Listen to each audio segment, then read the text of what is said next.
My name is John Passfield, and the title of this reading will be John and Dickens, Video 28, Critical Quotations 2. Excuse me. So here's my novella, John and Dickens, A Christmas Mystery. Picture on the front of John meeting Dickens in his writing room. Dickens and the pre-Christmas Carol characters are there, and John gets to speak to them and listen to them. Writer John Passfield leaves his home, buys a coffee, and drives down to the shores of Lake Erie to perform a Christmas ritual, strolling along the beach at Port Maitland. It's something he's done for many years, but this year's different. This year, John suddenly finds himself in the writing room of famed Victorian novelist Charles Dickens, who sets out his new idea for a Christmas carol. So this is 1843. Dickens invites John to watch rehearsals for the writing of the story, but as Dickens struggles through contentious negotiations with the amazingly independent characters, John wonders whether a Christmas carol will ever be written. Now, in a previous video, I said that the critical quotations which are included in the text of the novella are images in the mind of John the character. Of course, Dickens would not know of these quotations, as he would not know in the earlier chapters of the novella that he will never go on to write a Canadian novel. So, who in this novella, Dickens in 1843, knowing only that about his life, and John in the 21st century, who in this novella knows more about the books of Charles Dickens in relation to his life, the character Charles Dickens or the character John?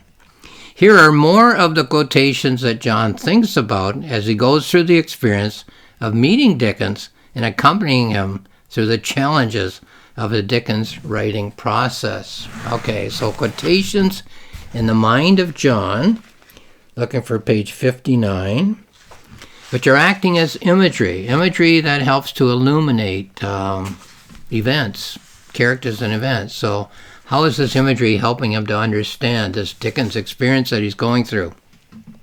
Here's the first one.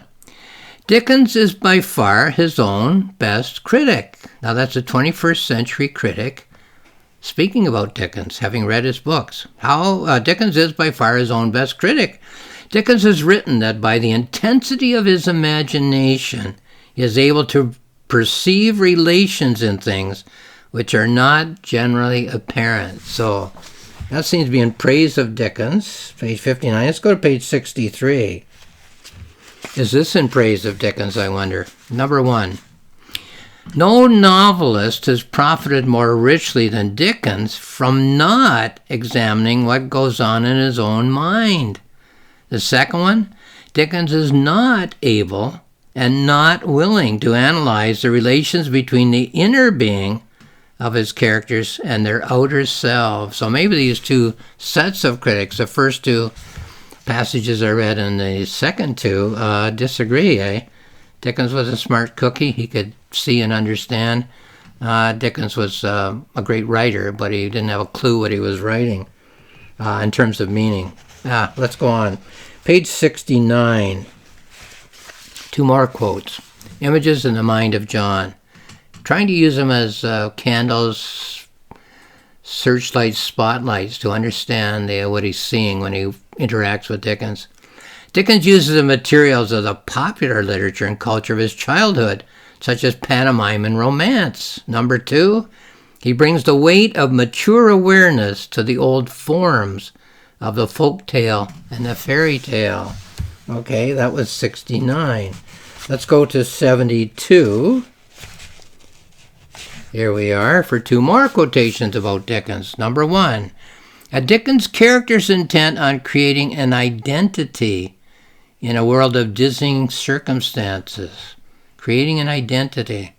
Number two, a Dickens character is as much a creative artist as Dickens himself, as the Dickens character must create an imaginary person in order to define and celebrate the self. So we create an imaginary person, and then we ask ourselves, well, is that me? So anyway, let's go on. From 72 to 79, here we are. Two quotations again. As Dickens' novel shows us that life is not a straight path, but a series of crossroads. Number 2, Dickens' novel presents an imagined metaphorical world which stands as a model by which to explore the realities of actual life. So a model by which we explore the realities. Okay. From 79 to 83. Here we are. 2 more quotations. The truths of a Dickens novel cannot be appreciated from the outside. The reader must participate in a Dickens novel in order to appreciate that there is any truth at all. There's the word participate. You must participate in a Dickens novel. You must participate in any work of art. So that theory goes. 89. Okay, page 89, 2 more quotations. In reading a Dickens novel, we feel the presence of the novelist, of his disciplined magisterial sensibility. Second quotation, Dickens, the narrator, acts as a kind of deity, God, small letter G, G-O-D, a deity. Dickens, the narrator, acts as a kind of deity, creating and controlling the experience that he imposes upon his readers. So that's 89. I'll just read one more in this presentation. Page 92, and here it is. 2 more, actually, but one more segment with 2 items. Number 1, the variety of modes in the presentation of a Dickens narrative makes his novels akin to the poetic drama. Variety of modes, techniques, poetic drama.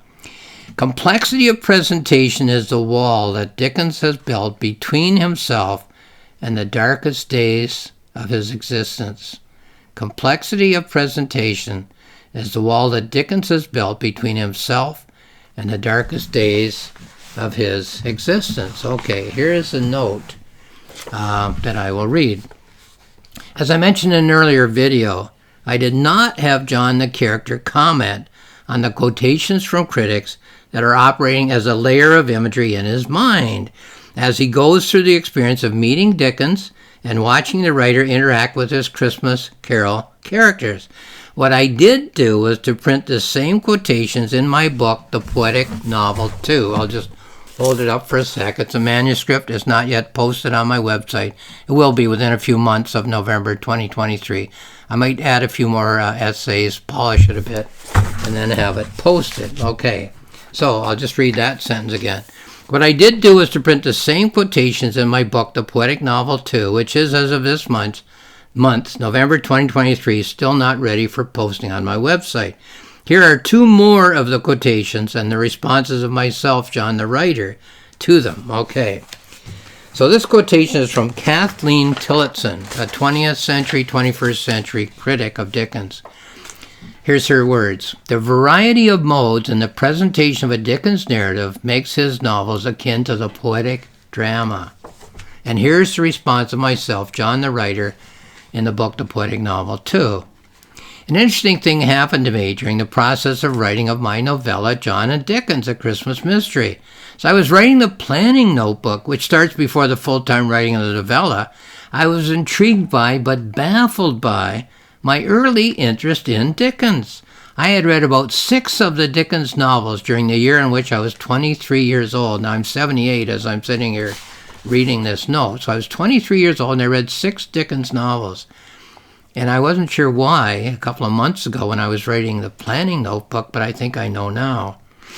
At the same time, I was reading biography and criticism of Dickens and continued to do so over the years, often dipping into biographies and reading essays on Dickens as part of my lifelong interest in the nature of literature and how it works to generate potential meaning in the mind of a reader. It was only late in the writing of my Dickens novella, perhaps not even until I was writing the John and Dickens journal, that is while polishing the novella, that I realized that one aspect of my early interest in Dickens was this, okay?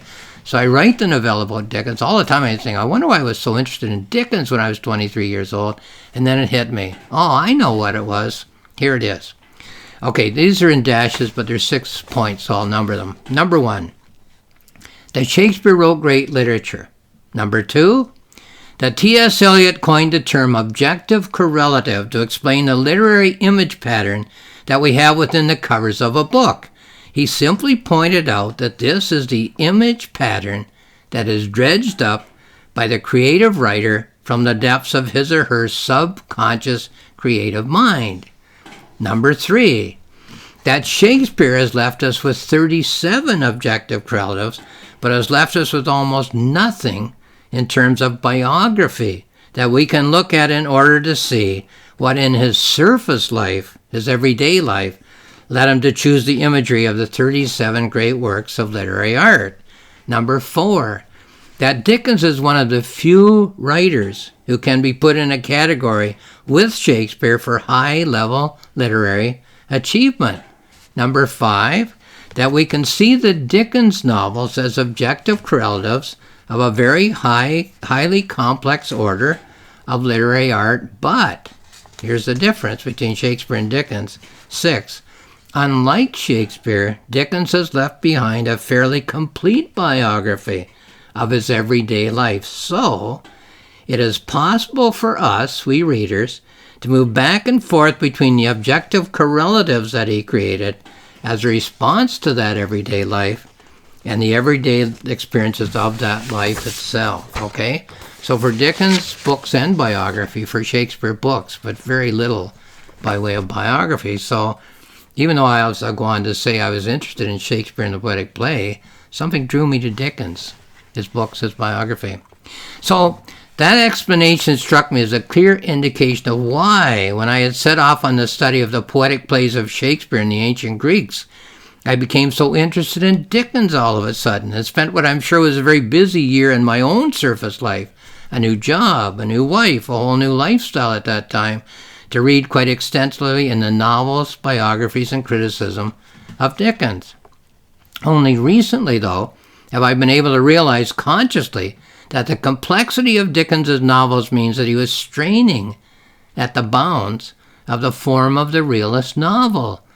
The reason that Dickens was often criticized during the late 19th century and into the 20th century for failing to adhere to the rules of that particular form, in effect for failing to write satisfactory realist novels, was that Dickens was one of those writers, along with Emily Bronte, Henry James, and Joseph Conrad in the early days, and later, the modernists such as Virginia Woolf and Marcel Proust, who found that the realist novel was just not able to carry the freight of potential meaning, the breadth and depth of complexity that the complexity of the lives that they and their fellows were living demanded in a work of literary art, which purported to be a legitimate response to those lives, but wasn't doing the job. So yes, Dickens writes novels which, by the variety of modes, here's the quote again, in the presentation, makes his novels akin to the poetic novel. That's Kathleen Tillotson saying that. The variety of modes, techniques, in the presentation makes his novels akin to the poetic drama. Back to me again. The pre-modernist writers and the modernist writers realized that we humans are always thinking of ourselves from as many possible points of view as we possibly can. They realized that the prose novel simplified that process to a backward look, past action, now completed, now it can be told story, which skewed, even obliterated, the process whereby we think about life as we experience life, not when we reach a point where we can think without being burdened with the need to decide and to act. They realize that there is no such thing as the thinking present and the action past. There is only the past is present is past need to think and act at all times in order to achieve some measure of potential meaning in both the present moment and in the entire lifetime of experience, not only of oneself, but of one's fellows in the entire history of the planet and in the ever-present cosmic surround in which we breathe, think, and act. The desire to write about life as it is actually lived explains why writers like Dickens didn't write typical prose novels and explains why people like Virginia Woolf and others broke away from the typical prose novel form in an attempt to invent some other kind of novel. The artistic problem was always the same. The artistic solution was one of searching, with sometimes greater and sometimes lesser success, at finding a suitable literary form. Okay, now, here's another quotation, this time from the critic Stephen, maybe, Stephen, Marcus, Marcus. So here's his quotation. A Dickens novel makes an unrelenting demand on the reader's attention. A Dickens novel makes an unrelenting demand on reader's attention. Okay, now to my response as John the writer. It sometimes seems as if the 20th century invented the idea of a close reading of a poem, a play, or a novel. This seems to me to parallel the realization that Shakespeare had much more going on in his plays than simply character, setting, and action.